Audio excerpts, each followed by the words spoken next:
नमस्कार दोस्तों, मैं Gulshan Kumar BCC Barbigha YouTube channel पर आपका स्वागत करता हूं, अभिनंदन करता हूं। आज की इस वीडियो में हम होमवर्क सीरीज का दूसरा पार्ट लेकर आए हैं, जिसमें हम चर्चा करेंगे सिलेबस पर, क्वेश्चन पर और साथ ही साथ उसका आंसर पर।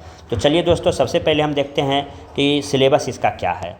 तो होमवर्क सीरीज 2 का सिलेबस है कि आपको ज्योग्राफी में अक्षांश और देशांतर पढ़ना है, जीएमटी आईएसटी समय से संबंधित प्रश्न को पढ़ना है, विश्व के प्रसिद्ध स्थान प्रमुख नहर को पढ़ना है, इससे 10 नंबर का प्रश्न आएगा। पॉलिटी में चार्टर एक्ट 1813, 1833, 1853 और 1858 पढ़ना है।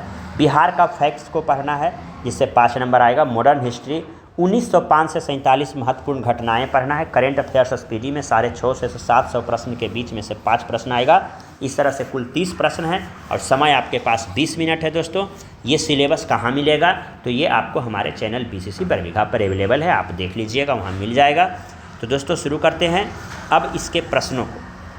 तो यदि पहली बार आप मेरा वीडियो देख रहे हैं तो लाइक कर लीजिए। उसके बाद अपने आप जो है तो लाइक कर लीजिए और इसका स्क्रीनशॉट ले लीजिए और इसको आप लोग तैयार कर लीजिए। इसके बाद यहाँ से आप वीडियो देखिए।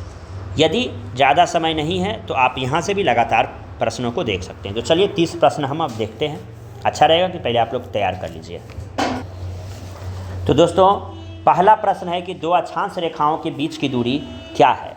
तो दो अक्षांश रेखाओं के बीच की दूरी 2 अक्षांश रेखाओं के बीच की दूरी क्या है? तो 2 अक्षांश रेखाओं के बीच की दूरी जो है 111 किलोमीटर है। भारत का अक्षांशीय विस्तार क्या है? तो भारत का अक्षांशीय विस्तार जो है 8 डिग्री 4 मिनट से 37 डिग्री 6 मिनट उत्तरी अक्षांश है। 1 डिग्री देशांतर को पार करने में लगा समय 4 मिनट है। प्रधान मध्याह्न रेखा किस शहर से होकर गुजरती है? तो आंसर होगा लंदन से गुजरती है। एफिल टावर कहाँ है? तो आंसर होगा पेरिस में है। रेड स्क्वायर कहाँ है? तो आंसर होगा रूस में है। मर्डेका पैलेस कहाँ है? तो जकार्ता में है। जकार्ता क्या है? तो इंडोनेशिया का राजधानी है। स्वेज नहर किसके बीच स्थित है? तो आंसर होगा लाल सागर और भूमध्य सागर के बीच। लाल सागर और भूमध्य सागर। कील नहर किसके बीच स्थित है? तो उत्तरी सागर और बाल्टिक सागर। उत्तरी सागर और बाल्टिक सागर के बीच। केपी नहर किसके बीच स्थित है? तो आंसर होगा आंध्र प्रदेश और तमिलनाडु। आंध्र प्रदेश और तमिलनाडु के बीच। ईसाई मिशनरी भारत आया कौन सा चार्टर एक्ट के तहत? तो 1813 का चार्टर एक्ट है। उसके बाद है भारत का गवर्नर जनरल वायसराय कहा जाने लगा, तो 1858 के चार्टर एक्ट है। 1857 की क्रांति के बाद।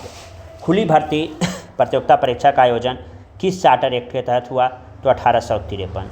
मैकाले के आदेश पर अंग्रेजी जो है सरकारी भाषा बन गया कब? 7 मार्च 1835। यही मैया का काल था, देखिए, जो अंग्रेजी लाया है मैकाले। प्रथम भारतीय गवर्नर जनरल कौन बना? तो विलियम बेंटिक बना। बिहार की जनसंख्या कितनी है? तब मोबाइल नंबर याद कर लीजिए 10 40 99 452। बिहार का जनसंख्या घनत्व कितना है? तो 1106 है।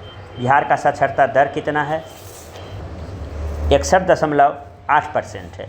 बिहार का साक्षरता दर 61.8% है। जानते हैं, नीचे से पहला रैंक है, ऊपर से नहीं है। बिहार का लोकसभा में सीट कितना है? तो 40 है। बिहार के विधानसभा में 2 सीट आरक्षित है।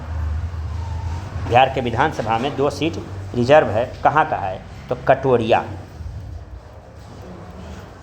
कटोरिया और मनिहारी का है। गांधी जी भारत कब लौटे? तो 9 जनवरी 1915 को लौटे। गांधी को पॉलिटिकल चाइल्ड किसने कहा? तो एनी बेसेंट ने कहा।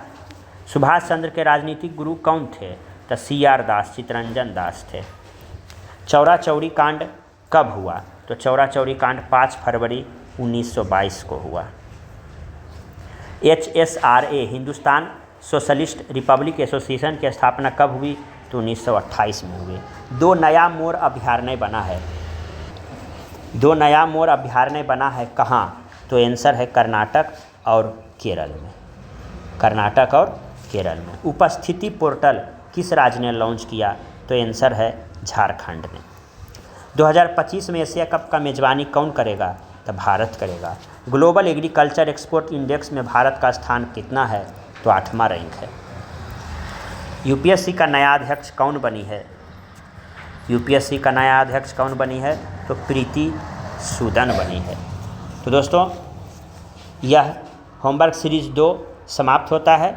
उम्मीद है कि आपको अच्छा लगा होगा। यदि आप इसका अपडेट पाना चाहते हैं तो इस नंबर पर संपर्क करें, बहुत ही कम फीस में आपको सारा अपडेट कर दिया जाएगा। तो दोस्तों, देखते रहिए बीसीसी बड़े भैया यूट्यूब चैनल। धन्यवाद।